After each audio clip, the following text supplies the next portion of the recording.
Okay, alrighty. We're back.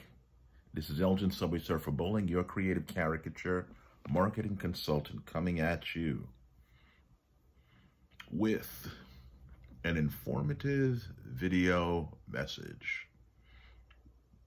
The power's out in my house. I don't know what Con Edison is doing, but all the power came out, turned off while I was working on a crucial project. But I thought, well, maybe this is a good time to make a video, and thank God for iPhones. Anyway, I began thinking about legacy. I just turned 60 in August. And once you get up in age, yes, I know I look young, thank you, but my body knows how old it is. But I digress. But as you get older, okay, the dog is going to be making noise. I mean, he's a pain in the butt. You're just going to have to deal with it. Anyway, as you get up in age, you begin to think about your mortality. You begin to think about, what am I really doing with my life? And what am I leaving behind? And I began to think about legacy and say, you know what?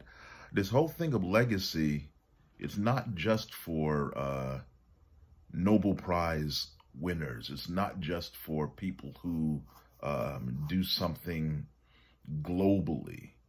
It's for ordinary people like me, ordinary people like you. And as artists, we have a great opportunity and tool that we can use to leave a legacy, to leave a mark on this world, on our families also. Let's start with family. What I'm doing right now is I am creating a coloring book. Nothing earth-shattering about a coloring book. There are plenty of them out there. You can buy these things for $1. At your local CVS pharmacy. They're easy to get. But what I'm doing is, my grandchildren are having birthdays this month. And I thought it would be a great idea to create an ABC book featuring them, their pets, the people they know, and at the same time to give a lesson, involving the ABCs. What that does is, in years to come, that coloring book is going to be something that's going to mark their lives. They're going to be able to look back and say, hey, when I was 2 years old, when I was 4 years old, my grandfather made this for me. He's gone away. He's passed away, but he loved me that much, and he thought of me that much, that he actually drew this with his own 2 hands. That's a legacy. I remember when my daughter came to me, she's 30 years old now, but she told me, I saved those drawings that you made for me when I was in elementary school. And what she was referring to, I used to slip little love notes in between her loose leaf binder, or sometimes in her lunchbox. It was a, little dinky drawing of a cat doing a thumbs up, saying, have a nice day, and that I love you. And I took satisfaction in doing that no matter what type of day my daughter was having, that she could reach into that bag. She would open her notebook and find that surprise.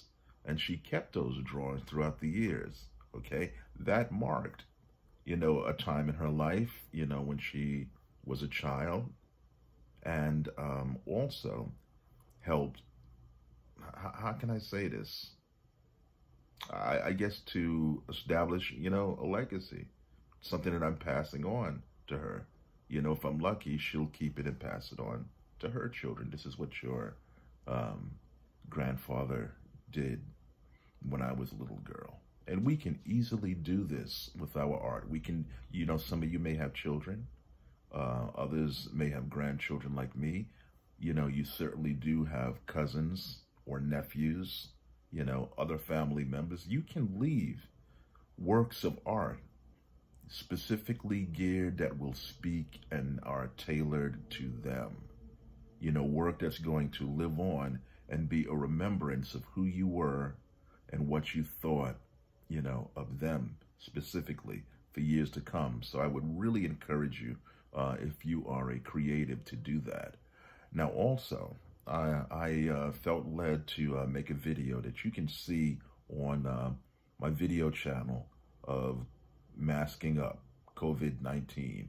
Hey, your face may look funny, but COVID-19 is no laughing matter. Mask up. The life you save could be your own. And I feel very strongly about that, not because it's a political talking point, but because I almost died from COVID. I had COVID in the early stages, you know, of it, in the early days of it. And I've got the antibodies to prove it. So I'm a big, big, big mask supporter, you know, and I thought to myself as an artist, how can I, you know, promote this? How can I get the word out? You know, and since I'm a caricature artist, how can I do this in a humorous way that also showcases my artwork? Well, the result of that was the video that I made that I hope you will check out, and most of all, that you will share on your social media sites. And the greatest thing about making a video, you know, of your work is that somebody shares it and it goes out. Well, you know how it works with social media. It lives on forever.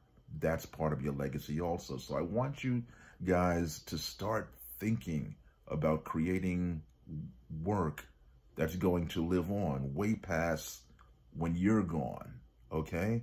A lot is happening in this world today, in our society, you know, and you can have a voice. One of the greatest things that I did as a freelance artist was the 8 years that I worked as an editorial illustrator. I got to comment on a lot of world and local events, you know, and it really did change my perspective, because prior to that, I was just creating work to amuse myself, to amuse my friends, and yes, to make some money. But it comes a point where you have to do something that's bigger than yourself. And if you are a creator, you can definitely do it. Because, I mean, after all, what's all this creativity for? Just to amuse yourself? The world needs what you have. The world is waiting to see what you can draw, and waiting to hear what only you can say with your voice, with the talent that God gave you. I am encouraging you to use it. This is your creative caricature marketing consultant, Elgin Subway Surfer Bowling, signing off.